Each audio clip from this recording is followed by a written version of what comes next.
আন্তর্জাতিক শ্রমিক দিবস উপলক্ষে র্যালির আয়োজন করে জাতীয় নাগরিক পার্টির শ্রমিক উইং। পয়লা মে বিকাল ৩টায় র্যালিটি শুরু হয়। বাংলা মোটর থেকে যাত্রা শুরু করে পরে তা শাহবাগ হয়ে আবারও বাংলা মোটরে গিয়ে শেষ হয়। এ সময় দলটির শ্রমিক উইং এর নেতাকর্মীরা বিভিন্ন স্লোগান দিতে থাকেন। তাদের হাতে বিভিন্ন প্ল্যাকার্ডে লেখা ছিল, দুনিয়ার মজদুর এক হও, অটোরিকশার বৈধ লাইসেন্স দিতে হবে। পরে বাংলা মোটরে জাতীয় নাগরিক পার্টির অস্থায়ী কার্যালয়ে আলোচনা সভার আয়োজন করে জাতীয় নাগরিক পার্টির শ্রমিক উইং। সেখানে বক্তব্য রাখেন জাতীয় নাগরিক পার্টির নেতাকর্মীরা।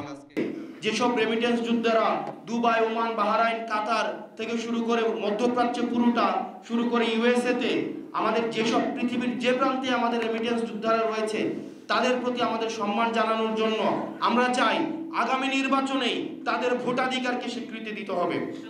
আমরা এমন একটি ব্যবস্থা চাই যেখানে মালিকরা এসি রুম থেকে আপনাদের কল কারখানায় গিয়ে আপনাদের ভালোবাসা দিয়ে মন জয় করবে। মালিক শ্রমিক কারখানাতে একই প্লেটে বসে রান্না করে খাওয়া দাওয়া করবে। আমরা এমন বাংলাদেশ দেখতে চাই।